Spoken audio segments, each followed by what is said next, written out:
Bonjour, nous allons voir dans la continuité avec la vidéo précédente comment affecter la valeur d'une cellule à une variable, mais cette fois ce sera une cellule qui a un nom qui est nommé dans le tableur. Et on verra que ça a des avantages non négligeables. Donc j'ai pour plus de visibilité coloré la cellule à laquelle on va attribuer un nom, et puis je vais donc nommer cette cellule. Nom utilisateur.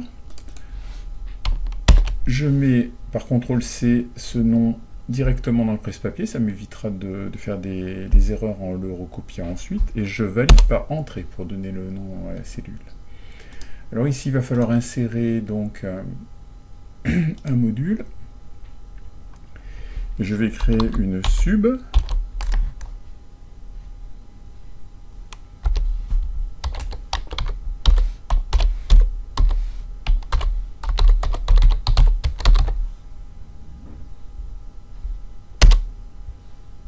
Voilà.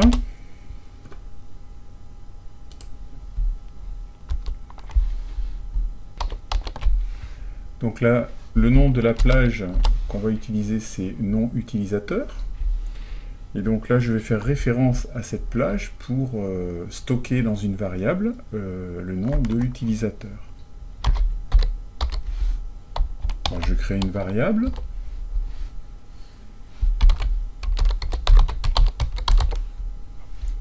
Je lui dis égal. Et je vais donc lui dire que cette variable va prendre la valeur de la range cellule nom utilisateur. Donc range, ouvrez la parenthèse, nom d'utilisateur, je fais entrer. Alors là, si je fais exécution de la macro pour voir un peu ce qui se passe, donc je m'aperçois que nom d'utilisateur est vide parce que la cellule ne contient rien. Alors, si je tape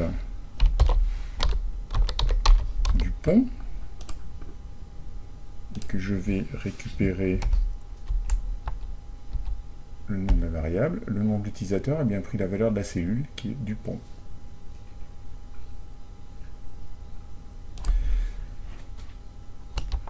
Donc on peut afficher ce résultat dans une MSG box.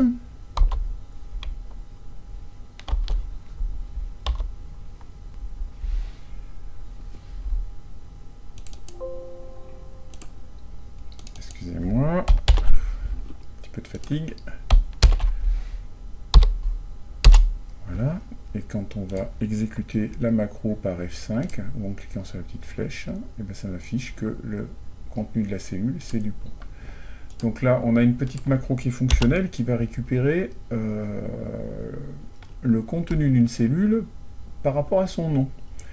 Alors un gros avantage, vous allez me dire, c'est la même chose que si j'avais tapé C45 entre les guillemets ici, et c'est vrai. Sauf que ici, si je déplace cette cellule, et bien ma macro, si je fais de nouveau F5, elle fonctionnera toujours. Alors que si j'avais marqué C45, et bien maintenant il faudrait marquer C48. Donc cette tactique, cette stratégie, c'est un problème de méthode, rend votre code beaucoup plus robuste et vous permet d'avoir des macros qui sont beaucoup plus stables.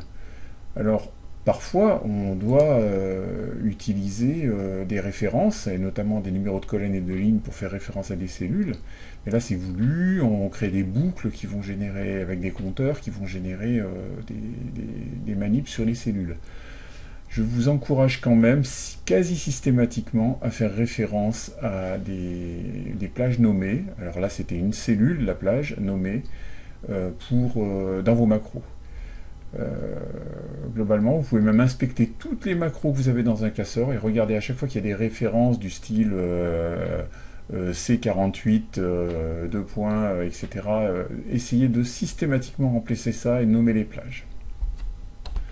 Alors de la même manière, par extension, on peut dire aussi que les feuilles ici peuvent être renommées. Par exemple, la feuille 1, je l'ai renommée avec le nom initiation macro. Donc si vous faites référence dans votre code au nom de la feuille initiation macro et que l'utilisateur renomme la feuille, votre macro plantera. Donc pour que votre macro soit stable, il faut faire référence à la feuille numéro 1. Et vous pouvez aussi, quand vous êtes sur feuille 1 ici, vous pouvez aussi la renommer et lui donner un nom. Mais ce nom-là sera stable dans le code. Même si l'utilisateur renomme la plage, c'est-à-dire la feuille, eh bien, vous n'aurez pas de problème de stabilité de votre code. Voilà, vous n'êtes pas dépendant de ce nommage feuille 1 par défaut, vous pouvez lui donner un autre nom. Il y a une différence entre le nom d'une feuille et puis son nom par rapport en tant qu'objet dans le classeur.